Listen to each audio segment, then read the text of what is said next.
Welcome back to the Loco Leader Labs. This is episode 4. We're talking connecting with students.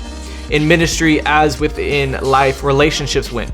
We can't lead our students without connecting with our students, and we can't love our students without first knowing them. So in this video, we're talking 2 big categories. The first is how we connect with students, the how. The second is advice on carrying conversations with students. We realize that is a big need.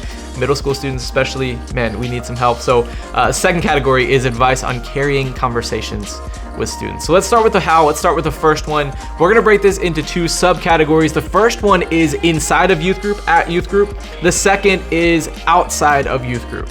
So at youth group, this is on a Wednesday night. This is how we connect with students. 2 things.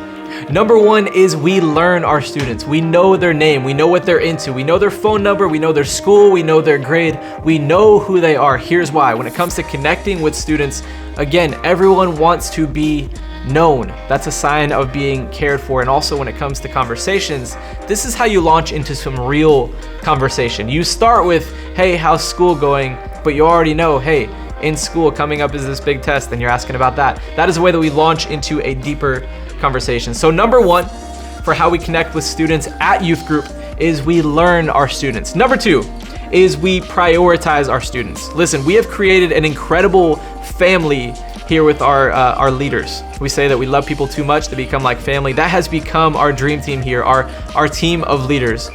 But on these nights, on Wednesday nights at youth group, we have to prioritize our kids, which means we don't take another leader and go hang out with adults off in the same room as kids. No, we go find students. We pursue students. We can even switch out this category, forget prioritize our students. We want to pursue our students. Go find them, go get into conversation with them. That is where real ministry happens. If you need to, go grab another leader and say, hey, let's go get into conversation with kids. But we are not gonna be off by ourselves dealing with our own relationships over here. No, we are focusing on the students. So number 2 at youth group is prioritize or really pursue our students.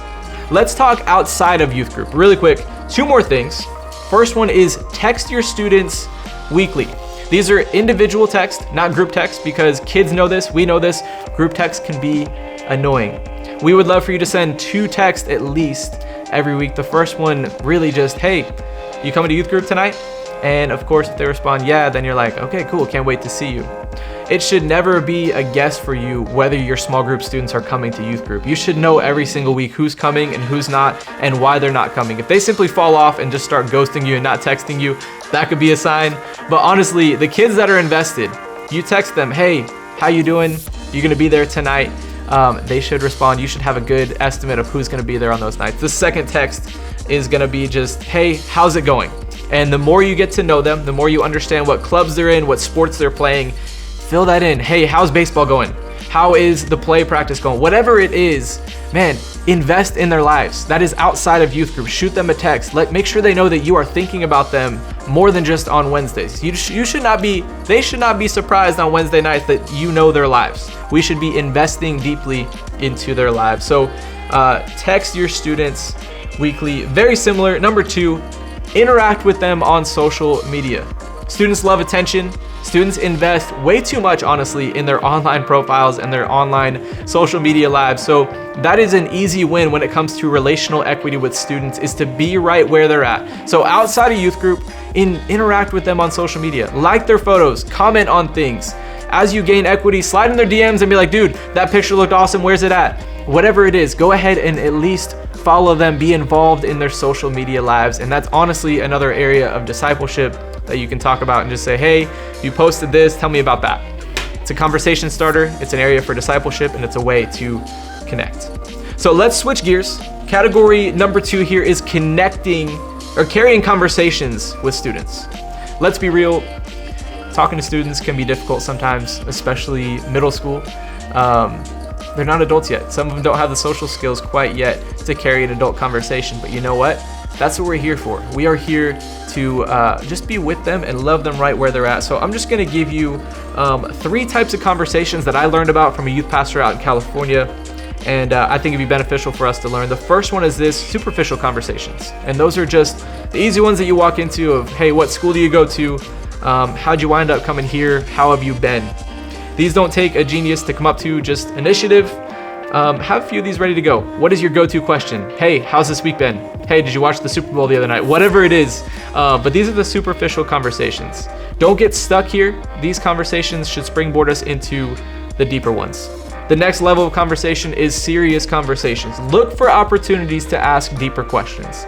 If a kid said, hey, like, when you say, how was your week? And they say, it's good, it's just been busy. Okay, great. Hey, let's lean into the busy. Why has it been so busy? What are you involved in? Are you enjoying that? Has that been hard? Okay, tell me more about it. Look for these opportunities to turn the conversation to a more serious level. The third is spiritual conversations. These are the ones that we're really here for. These are the ones we're looking for. Help guide these conversations to Jesus. Man, I really believe, and I hope you do too, that Jesus is the solution that we need to whatever the issue is. I believe that we need to point students to Jesus. It can be awkward to bring Jesus up in the wrong context, so don't try to force him in there. But as students talk, as you get in these serious conversations, as they bring up what's hard, as they bring up what's challenging, it is our goal as leaders of this ministry to make sure that these students know that Jesus is the solution to whatever they are going through. So those are the three kind of conversations. The first one was superficial, second one was serious, and the third was spiritual. Listen, students want to talk. It's our job to be there to listen. It's our job to learn how to speak the lingo, to know how to listen, to be able to listen intently, to listen directly, so that we can communicate really well with students and really look for opportunities to point them straight to Jesus. So I know this was a little longer one, connecting with students. Hopefully this was useful. Hopefully you learned something new in this one. But go ahead, check out the next video. We're doing a 3-part video on leading small groups. Go ahead, check it out.